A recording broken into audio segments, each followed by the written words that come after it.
Desember itu adalah pemilihan serentak di mana Kabupaten Gorontalo akan memilih pemimpinnya yang akan bertugas 5 tahun ke depannya. Nah, ada yang bertanya, siapa yang akan dipilih? Nah, kalau KPU hari ini tidak menyampaikan siapa yang dipilih, tetapi KPU sudah menetapkan 4 pasangan calon. Mungkin di sini ada yang tahu siapa-siapa saja pasangan calon itu? Ada yang tahu?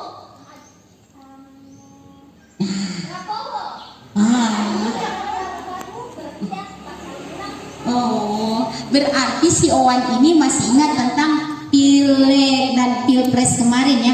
Kalau itu adalah paslon waktu Pilpres, pemilihan presiden. Sekarang kita masuk pada pilkada. Pilkada itu adalah ya daerah bagus, memilih kepala daerah, bupati dan wakil bupati. Itu untuk pilkada. Kita masuk pada rezim ini. Nah, ada yang bertanya, siapa saja yang berhak untuk memilih? Siapa saja? Iya, setiap penduduk. Bagus. Nah, setiap penduduk itu punya kategori. Ini saya mengingatkan saya 25 tahun lalu sebagai guru, sehingga ada interaksi seperti ini. Jadi, semua penduduk itu ada klasifikasi orang yang akan menggunakan haknya. Yang pertama, dia berusia bagus 17 tahun hidup ODGJ kita ini. 17 tahun atau belum berumur 17 tahun tetapi sudah menikah. Iya. Tidak masuk persyaratan walaupun sudah menikah tapi belum berumur 17 tahun, kan persyaratannya memilih pemimpin itu harus berumur 17 tahun. Wah, luar biasa ini. Bagus sekali ini. Saya langsung punya ada tanggapan balik. Kenapa belum berusia 17 tahun sudah menikah bisa menggunakan haknya? Jadi di dalam peraturan kita, syarat memilih itu yang pertama dia berusia 17 tahun. Yang berikut adalah warga negara Republik Indonesia, dibuktikan dengan bagus, diberikan dengan KTP. Luar biasa ini saya punya peserta hari ini. Nanti mungkin di channel YouTube kita akan banyak ini yang akan tadi warga negara ya. Nah, berusia 17 tahun, tetapi apabila dia sudah menikah, walaupun dia belum berusia 17 tahun, dia bisa menjadi pemilih. Ya, itu pemahaman baru loh, tidak ada di fisika. Ya. Kalau pelajaran fisika paling hitung-hitungan angka, tapi ini tidak. Ya. Yang kedua adalah dia harus terdaftar di bukan di daftar pemilih tetap, namanya DPT. Ya, dia harus terdaftar dalam DPT. Di Owan terdaftar? Kita sudah daftar, soalnya kita sudah pilih lalu. Oh, bagus, luar biasa sekali. Jadi dia tahu bahwa dia sudah terdaftar karena dia kemarin sudah memilih pada saat Pilpres. Terima kasih ya teman-teman PPDP ya, PPS yang sudah bekerja keras untuk orang seperti ini. ODGJ kita sudah daftarkan juga. Yang berikut adalah bukan TNI Polri, bukan polisi. Ya, kenapa? Karena polisi dan tentara itu tugasnya menjaga masyarakat. Baik, luar biasa sekali. Ya Allah, cerdas sekali ini peserta kita. Kenapa? Karena mereka menjaga, TNI Polri itu menjaga sehingga mereka tidak diberikan hak untuk menggunakan haknya di pilkada nanti ya. Itu menjadi syarat kepada penyelenggara kita atau menjadi syarat kepada pemilih untuk menggunakan haknya di tanggal hari apa? Hari Rabu. Baik, biasa. Bapak Ibu yang saya hormati, di dalam perhelatan politik, perhelatan pilkada kali ini masa yang sangat berbeda ya, masa yang sangat berbeda dengan masa-masa kemarin. Kalau waktu Pilpres kemarin, apakah diwajibkan cuci tangan? Tidak. Wajibkan pakai masker? Kenapa? Pakai masker dong.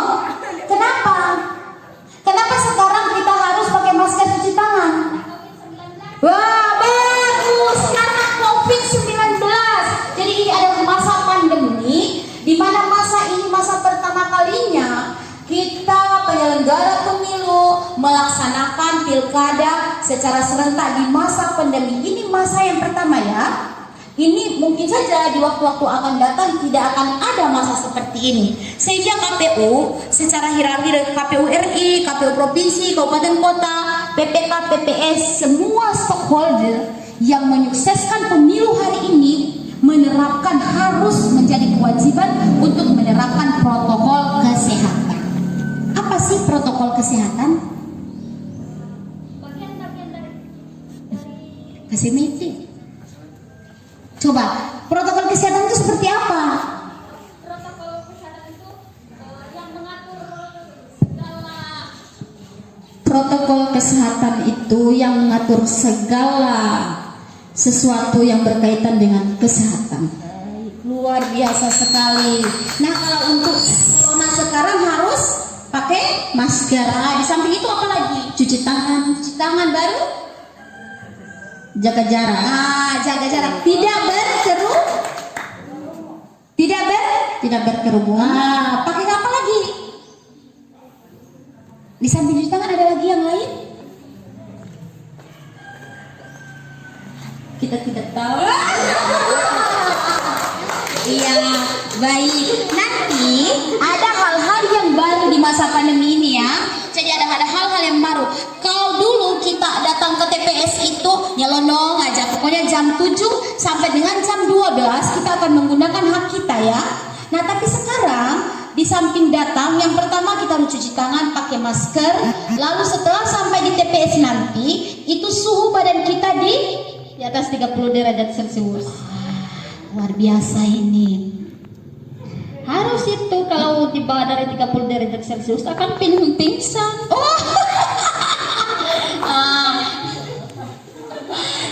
Di bawah dari itu kita harus pingsan ya. Tidak harus pingsan, tetapi akan pingsan. Oh iya, pingsan ya.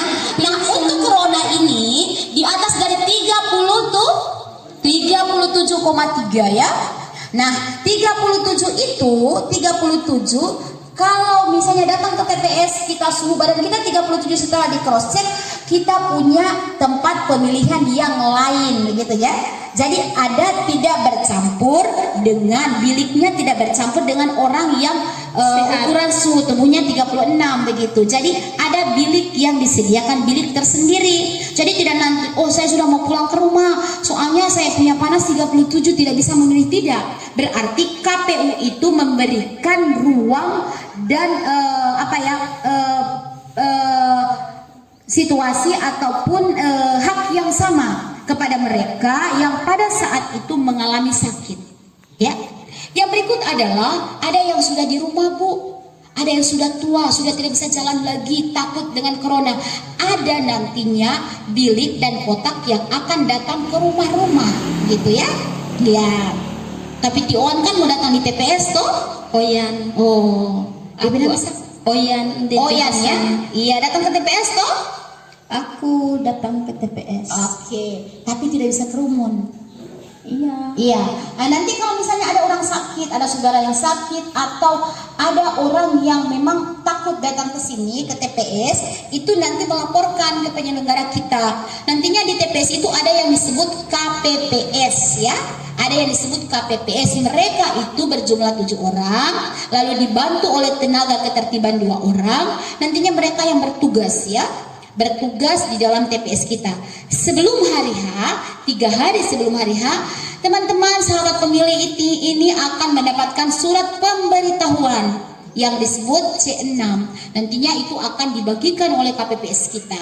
Tetapi ingat, mereka yang mendapatkan C6 itu adalah mereka yang terdaftar dalam daftar pemilih tetap ya, daftar pemilih tetap. Sekarang ini kita masih DPS ya, masih daftar pemilih sementara ya sekarang. Nah, kalau ada yang belum terdaftar, itu bisa melaporkan ke desa dan kelurahan. Bisa disampaikan, nama saya tidak ada di cantuman daftar pemilih sementara. Bisa saya didaftarkan. Ada teman-teman kita yang akan mendaftarkan itu. Karena apa? Nanti hak kita sebagai warga negara apabila tidak terdaftar dalam DPT itu tidak bisa digunakan. Rugi loh, 5 tahun ke depan kita tidak punya pemimpin karena kita tidak menggunakan hak kita. Di dalam undang-undang, di dalam peraturan itu sudah diatur bahwa hak warga negara itu harus disalurkan. Jadi apa gunanya kita semua warga negara masyarakat diberikan hak yang sangat besar tetapi kita tidak gunakan? Ya. Jadi diajaklah sosialisasi hari ini adalah mengajak seluruh masyarakat yang ada di desa Daenaa ini ya. Di Daenaa ini sepulangnya dari sini teman-teman ini yang 50 orang bisa menyampaikan lagi ke masyarakat lain. Tadi Ibu Selvi ada bilang tanggal 9 itu kita harus datang ke TPS dengan menggunakan masker, cuci tangan, tidak berkerumun, lalu menjaga kesehatan. Menjaga kesehatan itu tidak boleh begadang malam itu. Tapi ini bukan aturan, hanya anjuran saya. Supaya besoknya kita benar-benar fit setelah di cross check suhu tubuh kita di bawah dari 37. Kalaupun kita agak tidak sehat maka diberikan ada bilik khusus. Yang berikut ada yang bertanya, Ibu kalau orang tidak boleh berjalan boleh pakai kursi roda? Nah boleh. TPS kita itu mengakses semua. Jadi TPS kita nanti bisa kursi rodanya bisa masuk ke dalam. Gitu. Kalau orang pakai kursi roda bisa dia masuk ke dalam. Pakai kursi roda menggunakan alat bantu bisa. Ibu ada yang buta tunanetra boleh. Di dalam surat suara kita itu ada Syarat pemilihan umum kan harus sempurna, tidak boleh cacat. Baik, terima kasih ya.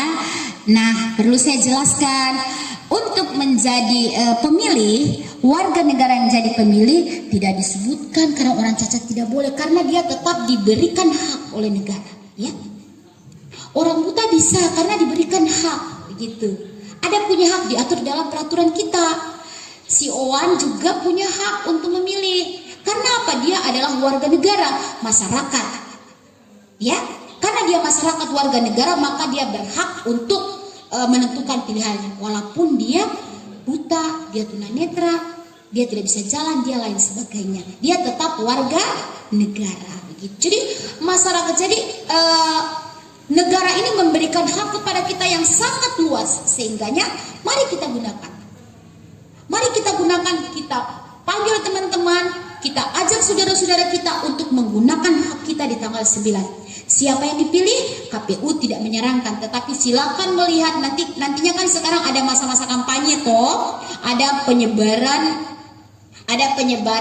stiker, ada baliho-baliho yang sudah terpampang di jalan-jalan. Sudah pernah lihat baliho-baliho? Itu adalah bagian, ya, ada alat peraga kampanye. Itu adalah bagian dari para calon ini untuk mengkampanyekan dirinya, menyampaikan visi misinya ke masyarakat. Inilah saya gitu loh. Ini saya, pilih saya punya program untuk membawa Kabupaten Gorontalo 5 tahun ke depan seperti ini. Nah, kita lihat, kita pilih saja siapa mereka yang sudah mendaftar di KPU dan sudah ditetapkan oleh KPU. Ada 4 pasangan calon, ya. Nah, nantinya itu bisa dilihat dalam visi misinya mereka, siapa mereka ini. Untuk memilih orang per orang itu adalah hak saudara-saudara. Tidak ada intervensi dari siapapun. Seperti Iwan bilang tadi, rahasia. Tidak ada yang tahu siapa yang kita mau pilih. Kan begitu tak? Nah, seperti kita memilih cowok kan?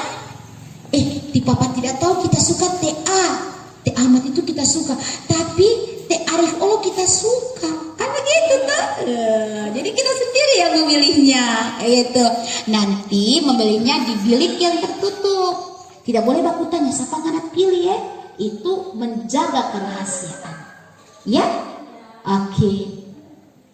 Yang berikut adalah pada saat masuk ke TPS itu kita dijaga jarak kita ya. Dijaga jarak, jadi tidak ada berkerumun seperti hari ini. Hari ini kita duduk punya batas 1 meter ya. Punya batas 1 meter. Jadi tidak ada jarak, misalnya, oh saya mau suka baku pinggir dengan Teh Ahmad, saya tuan begitu. Sana Teh Ahmad yang ganteng itu di depan, saya baku pinggir dengan dia. Tidak bisa, itu namanya berkerumun. Sehingganya dijagalah jarak. Pada saat kita masuk ke TPS dijaga jarak, begitu. Duduk juga di TPS dijaga jaraknya. Kenapa? Karena jangan sampai nanti pilkada akan menyebabkan klaster baru. Kita harus menepis. Ada isu yang mengatakan bahwa pilkada akan timbul klaster baru. Tidak sama sekali. Kami sebagai penyelenggara insya Allah yakin dan percaya dengan menerapkan seluruh protokol kesehatan yang ada, insya Allah pilkada tanggal 9 Desember nanti tidak akan klaster baru yang akan terjadi. Tetapi dibantu oleh kita semua, stakeholder yang ada di sini. Sahabat pemilih yang duduk di depan saya ini dan penyelenggara yang ada di sini adalah orang-orang yang nanti akan menyukseskan pilkada di daerah sini. Ya, amin. Insya Allah angka partisipasi akan tinggi dengan adanya semua masyarakat yang terdaftar dalam DPT untuk menggunakan haknya. Termasuk Ciwan tadi, nanti setelah dari sini pulang ke rumah sampaikan kepada orang tua, kepada tetangga, kakek, adik atau cowok juga ada, disampaikan begitu ya. Iya, disampaikan tanggal 9 kita mau mencoblos. Iya ya, menggunakan hak kita. Nanti di dalam TPS itu ada disediakan paku. Ya, ada disediakan paku. Begitu, nanti akan ada surat suara. Hari ini saya belum bersosialisasi tentang surat suara karena surat suara kita sementara di proses cetak. Tetapi bagaimana kita menggunakan hak itu yang saya jelaskan. Nanti insya Allah saya datang lagi ketemu si Owan. Nanti saya sosialisasi tentang siapa saja ini surat suara kita, gitu ya. Bagaimana untuk mencoblos nanti akan kita jelaskan. Bapak dan Ibu yang saya hormati, satu pesan saya, insya Allah setelah kembali dari tempat ini, mari kita sama-sama mensosialisasikan, menyampaikan lagi ke orang-orang bahwa di tanggal 9 Desember itu adalah hari pemungutan suara. Kita datang ke TPS jam 7 sampai dengan jam 12. Apabila ada yang tidak sehat ataupun punya keterbatasan datang ke TPS, silakan melaporkan ke penyelenggara kita untuk bisa dikunjungi dengan mengisi beberapa formulir yang ada. Yang berikut bagi yang tidak terdaftar atau yang tidak sempat mendapatkan C6 itu bisa datang ke TPS dengan menggunakan KTP, tetapi KTP-nya harus sesuai dengan TPS di mana dia berada. Misalnya di lingkungan 1, TPS 1 namanya ada di situ. Tetapi dia tidak dalam DPT, dia boleh menggunakan KTP-nya, tetapi harus KTP yang di mana dia tinggal gitu. Tidak boleh orang dari Tunggulo mau datang kamari kita mau pilih di daerah, itu tidak bisa. Orang yang bisa menggunakan KTP adalah mereka yang berada di desa itu dan berada di TPS itu. Begitu ya? Iya. Jadi tidak boleh tanggal 9 oh lagi mau jalan-jalan dulu. Tunggu tanggal 9 itu di rumah karena kita mau ke TPS. Ada hari apa itu? Hari Rabu. Iya, pemungutan suara untuk pilkada. Bagus, luar biasa. Bapak dan Ibu yang saya hormati, mungkin itu beberapa penyampaian dari saya. Mungkin ada yang ingin bertanya atau kita share sambil menunggu Pak Ketua. Banyak hal juga yang akan disampaikan. Yang berikut adalah di samping hal-hal yang disebutkan adalah hal yang menjadi hak dan hak dari pemilih warga negara, ada juga hal-hal yang tidak bisa dilakukan ya. Misalnya membuat keributan di TPS. Ada orang yang sengaja membuat keributan itu nanti kita akan mendapatkan pidana. Nah, ini tidak bisa. Ada tentara, ada yang menjaga.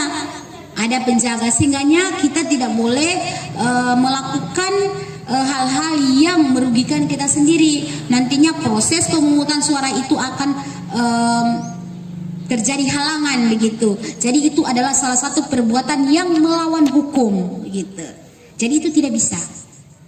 Bapak dan Ibu yang saya hormati, mungkin sekian dari saya.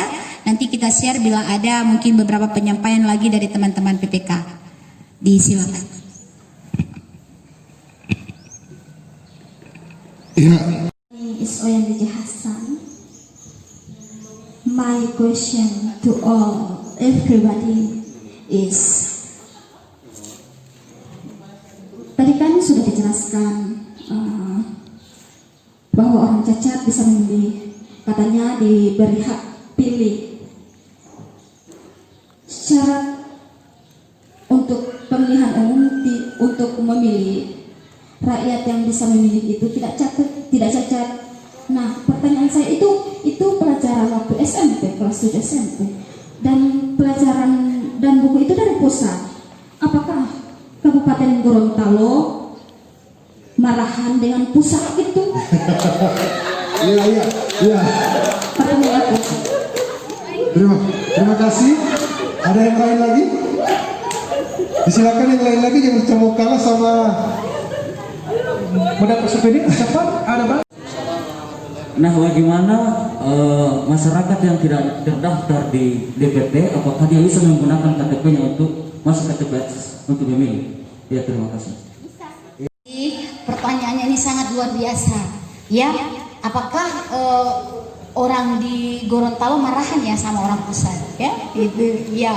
Memang ada peraturan-peraturan kita ini secara kontinu ada perubahan-perubahannya. Jadi perubahan-perubahan dari setiap periode ke periode, dari satu dekade ke dekade ada perubahan-perubahan yang sangat signifikan, ya. Memang ada di kemarin, di periode-periode kemarin atau di tahun-tahun kemarin sebelum tahun 90-an, orang tidak bisa menggunakan haknya kalau cacat. Tetapi untuk yang sekarang peraturan PKPU dan undang-undang kita itu memberikan hak yang seluas-luasnya, memberikan hak seluas-luasnya kepada seluruh warga masyarakat, warga negara kita. Kenapa? Mereka itu adalah masyarakat, warga negara yang mempunyai hak asasi manusia. Walaupun dia cacat, dia buta, dia tuli, dia sakit, atau dia tidak bisa jalan, dia mempunyai keterbelakangan ODGJ itu dia mempunyai hak asasi sebagai manusia, dan itulah hak asasinya itu yang dihargai oleh negara kita, dihargai oleh negara, dimasukkan dalam undang-undang, dimasukkan dalam peraturan KPU bahwa ODGJ pun orang perlu atau wajib kita daftar sebagai masuk pada daftar pemilih, begitu, sehingga dia terdaftar dalam DPT dan mempunyai kewajiban, mempunyai hak yang sama dengan orang-orang yang sehat untuk bisa menyalurkan haknya untuk menggunakan haknya pada pemilih nanti. Jadi tidak dibatasi. Jadi bukan karena marahan gitu, tetapi memang peraturannya sudah seperti itu, ya. Itu ada perubahan-perubahan di mana negara menghargai masyarakatnya. Negara menghargai hak asasi setiap manusia. Karenanya orang agak keterbelakangan saja, orang jalan-jalan di jalan itu, dia mempunyai hak untuk didaftarkan karena dia diberikan ruang oleh undang-undang kita. Begitu. Karenanya mari kita bersyukur, kita berterima kasih kepada negara kita sudah diberikan hak. Nah, dengan apa? Kita menggunakan hak kita di tanggal 9. Kita sudah dihargai. Kiwan itu dia sudah hargai, ya. Dihargai, diberikan hak untuk memilih. Berarti pagi-pagi jam 7 tanggal 9 sudah harus ada di TPS, ya. Oke, ya. Jadi tidak marahan, tetapi sudah seperti itu peraturannya. Ya, ada perubahan yang signifikan, ya. Ada perubahan dari dekade ke dekade, ada perubahan yang untuk kemajuan negara kita ini. Gitu kan? Karena orang hidup itu perlu ada kemajuan. Kenapa kita akan ada pilkada lagi 5 tahun ke depan? Kenapa hari ini kita mau pilkada? Karena untuk memajukan daerah kita 5 tahun ke depannya, gitu. Mungkin kalau hari ini tidak ada signal di sini, ya besok-besok 5 tahun ke depan sudah ada signal di sini. Kan begitu. Ada perubahan yang signifikan untuk pembangunan negara dan daerah kita. Gitu. Yang kedua adalah tentara.